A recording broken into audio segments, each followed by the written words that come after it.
Hello everyone, I am आस्था।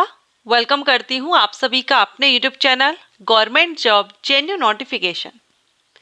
आज के इस वीडियो में हम जानेंगे बेस्ट गवर्नमेंट जॉब के बारे में। ये जो गवर्नमेंट जॉब है जिसके बारे में आज के इस वीडियो में हम बात करेंगे, ये सेंट्रल गवर्नमेंट डिपार्टमेंट की जॉब रहेगी। ऑल इंडिया के स्टूडेंट्स के लिए, कैंडिडेट के लिए इम्पोर्टेंट वीडियो रहेगा, क्योंकि आज हम जिस जॉब के बारे में बात कर रहे हैं इसके बहुत से रीजन है जिसके कारण हम इसको बेस्ट गवर्नमेंट जॉब कह सकते हैं। जिसमें सबसे पहला तो यही रहेगा कि इसमें ये जो वैकेंसी है या ये जो पोस्ट है, जिस पोस्ट के बारे में हम बात कर रहे हैं, ये हर साल वैकेंसीज रिलीज की जाती हैं इस पोस्ट के लिए।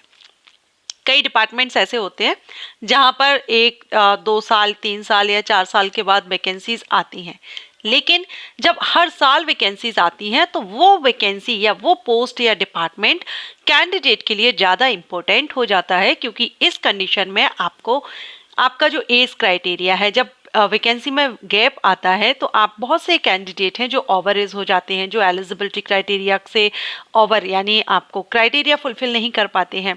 तो ऐसे बहुत से रीजन हैं, लेकिन यहाँ पर जब आपकी हर साल वैकेंसीज आती हैं तो वहाँ पर आपका जो एज क्राइटेरिया है उसको आप कवर कर लेते हैं। कई जगह क्वालिफिकेशन को भी देखा जाता है, एक आपको टाइम लिमिट दे दी जाती है, उस टाइम लिमिट में आपकी क्वालिफिकेशन होनी चाहिए जो भी रिक्वायर्ड रखी गई है। अगर हर साल वैकेंसीज आती हैं तो आप उसको, ज़्यादातर चांसेस आपके रहते हैं, अगर एक बार सिलेक्शन नहीं हुआ तो नेक्स्ट टाइम भी आप दे सकते हैं। तो सबसे पहला तो यही रीज़न है कि आपको हर साल वैकेंसीज आएंगी। सेकंड, ये सेंट्रल गवर्नमेंट जॉब रहेगी, ऑल इंडिया के स्टूडेंट के लिए है। एंड मोस्ट इम्पोर्टेंट कि इस गवर्नमेंट जॉब के लिए ना तो कोई फिजिकल रिक्वायरमेंट रहती है, like height, weight, long jump, high jump, ये कोई भी रिक्वायरमेंट नहीं है। आपका फिजिकल टेस्ट नहीं होता है, फिजिकल एग्जामिनेशन इस पोस्ट के लिए नहीं है। साथ में इसमें आपका कोई इंटरव्यू भी नहीं रहेगा। ओके, यहाँ पर ये जो रीज़न हमने, और हाँ, ये जो वैकेंसीज है ये गर्ल्स एंड बॉयज़ या हम कहें मेल फीमेल्स के लिए, दोनों के लिए ही ये बेस्ट गवर्नमेंट जॉब रहेगी। तो अगर आप इंटरेस्टेड हैं, आप वीडियो में बने रहिए। मैं इस जॉब से रिलेटेड आपको सारी इंफॉर्मेशन देने वाली हूँ, और हर साल वैकेंसीज आती हैं तो आप इस साल चाहें तो इस साल अप्लाई कर सकते हैं, नेक्स्ट ईयर चाहें तो नेक्स्ट ईयर भी आप अप्लाई कर सकते हैं, या इन फ्यूचर जब भी आप मेरा वीडियो देख रहे हैं उस ईयर में या उसके अगले साल में आप अप्लाई कर सकते हैं। ओके, चलिए स्टार्ट करते हैं। तो सबसे पहले हम बात करेंगे इसमें उस पोस्ट की जिस पोस्ट के बारे में हम बात कर रहे हैं। तो ये जो पोस्ट है ये है एएसओ की पोस्ट। एएसओ का फुल फॉर्म होता है assistant section officer. And assistant section officer की वैकेंसी अलग अलग डिपार्टमेंट्स में रहती है। लगभग सभी डिपार्टमेंट्स में आपको एएसओ की वैकेंसीज मिल जाती है। एएसओ की पोस्ट रेपुटेटेड पोस्ट है, बहुत से कैंडिडेट हैं जो इस पोस्ट पर ज्वाइनिंग लेना चाहते हैं। मेल एंड फीमेल दोनों ही इस पोस्ट के लिए एलिजिबल होते हैं। अगर हम इसके वर्क की बात करें तो इसमें, क्योंकि ये अलग अलग डिपार्टमेंट में होती है तो डिपार्टमेंट के हिसाब से थोड़ा बहुत डिफरेंस रहता है वर्क में, लेकिन ओवरऑल इसमें जो वर्क रहता है आपको इसका फाइल पूरा करना या उनकी रिपोर्ट तैयार करना, देखना, उन पर निगरानी रखना, रिपोर्ट तैयार करना या नियमित जो नोटेशन है वो देखना। एंड जिस भी डिपार्टमेंट में आप हैं उसके जो भी उच्च अधिकारी होते हैं उनको संचार भेजना, जैसे लिपिकीय कार्य, जो क्लरिकल वर्क्स होते हैं वो भी इसमें शामिल होते हैं। ओके, अगर हम देखें तो इसमें नीतियाँ, जो रूल्स एंड रेगुलेशंस हैं, उनके निर्माण और उनका जो क्रियान्वयन है, किस तरह से चल रहे हैं, ये जिस भी डिपार्टमेंट में आपकी जॉब रहती है उस डिपार्टमेंट में, तो इन सब पर निगरानी रखना होता है। अच्छी पोस्ट है एंड यकीन मानिए बहुत ही अच्छी पोस्ट है। और आप में जो भी ये वीडियो देख रहे हैं उनमें से बहुत से स्टूडेंट्स या कैंडिडेट को अगर इसकी जानकारी है असिस्टेंट सेक्शन ऑफिसर की, तो वो भी यही चाहते होंगे कि हमको किसी डिपार्टमेंट में, अच्छे डिपार्टमेंट में एएसओ की पोस्ट पर नौकरी मिल जाए। तो चलिए अब हम इसमें डिपार्टमेंट्स वाइज देख लेते हैं असिस्टेंट सेक्शन ऑफिसर की वैकेंसी। तो इसमें सबसे पहले assistant section officer central secretariat service, ये डिपार्टमेंट है जिसमें आपकी जॉब लगती है। इसमें भी एएसओ की वैकेंसी आती है, और एएसओ की जो पोस्ट है ना, ये ग्रुप बी की पोस्ट होती है। ठीक है, सेकेंड, अगर हम इन डिपार्टमेंट देखें तो intelligence bureau, ministry of railways, ministry of external affairs and AFHQ, ministry of electronics and information technology and इसके अलावा और भी अदर मिनिस्ट्रीज एंड डिपार्टमेंट्स होते हैं जिसमें असिस्टेंट सेक्शन ऑफिसर की पोस्ट होती है।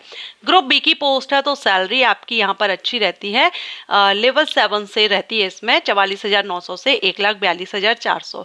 लेकिन इसमें जब आपके अलाउंसेस भी ऐड किए जाते हैं तो इनिशियल जो सैलरी आपकी रहती है वो 70 से 75,000 पर मंथ तक बनती है।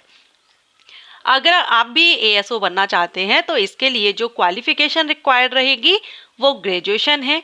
एनी ग्रेजुएट कैंडिडेट अप्लाई कर सकते हैं, किसी भी सब्जेक्ट से आपने ग्रेजुएशन कंप्लीट किया हो। एंड एज क्राइटेरिया ये डिपेंड करता है डिपार्टमेंट पर।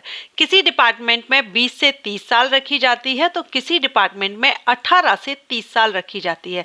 ये 2 एज क्राइटेरिया रखे जाते हैं, ये डिपेंड करेगा आप किस डिपार्टमेंट में ASO बनने जा रहे हैं। एंड इसमें एज रिलैक्सेशन भी मिल जाता है रिजर्व कैटेगरीज के कैंडिडेट को। अब बात आती है कि अगर आप इन डिपार्टमेंट्स में असिस्टेंट सेक्शन ऑफिसर बनना चाहते हैं तो आपको कौन सा एग्जाम देना होगा या किस वेबसाइट पर आपको अपडेट रहना होगा।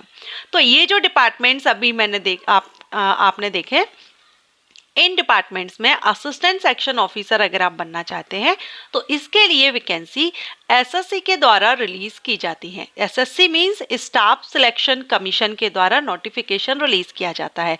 और ये जो नोटिफिकेशन रिलीज किया जाता है ये किस नाम से रिलीज होगा, तो ये नोटिफिकेशन SSC CGL नाम से रिलीज किया जाता है। आप सभी ने सुना होगा SSC CGL। अगर हम 2024 की बात करें तो अभी इसके एप्लीकेशंस स्टार्ट हैं। अगर आपने अप्लाई नहीं किया है तो अप्लाई कर दीजिए। 17,000 प्लस वैकेंसीज इसमें आई हुई हैं, वेरियस पोस्ट वैकेंसीज हैं। लेकिन अगर आप असिस्टेंट सेक्शन ऑफिसर भी बनना चाहते हैं तो भी आप इसमें अभी अप्लाई कर सकते हैं। एंड स्पेशली मैं गर्ल्स के लिए कहूँगी, गर्ल्स के लिए काफ़ी अच्छी जॉब है। वैसे बॉयज़ के लिए भी है लेकिन मेल्स को बहुत से ऑप्शंस रहते हैं। फीमेल जो चाहती हैं कि उनको ऑफिस का वर्क मिले, ऑफिस में रहकर उनको अच्छी जॉब मिल जाए जिसमें सैलरी काफ़ी अच्छी हो, तो आपके लिए ये बेस्ट अपॉर्चुनिटी है। Assistant section officer, office work रहता है इसमें आपका, और सैलरी आपने देख ही ली है लगभग 70 से 75। इनिशियल सैलरी, स्टार्टिंग सैलरी आपकी यहाँ पर 70-75 हज़ार के आसपास बनती है। तो गर्ल्स के लिए ये बहुत ही अच्छी अपॉर्चुनिटी है। अगर आपने अप्लाई नहीं किया है तो अप्लाई कर दीजिए। आशा करती हूँ ये वीडियो आपको पसंद आया होगा, हेल्पफुल रहा होगा। अगर आपको ये वीडियो पसंद आया है तो लाइक एंड शेयर कीजिएगा। इसी तरह के अगर आप और भी वीडियोस चाहते हैं तो आप मुझे कमेंट कीजिए, या अदर किसी टॉपिक पर आप वीडियो चाहते हैं आप मुझे कमेंट जरूर किया कीजिए। आप सभी के कमेंट के बेस पर भी मैं बहुत से वीडियोस हैं जो अपलोड करती हूँ। Okay, so thank you so much for watching.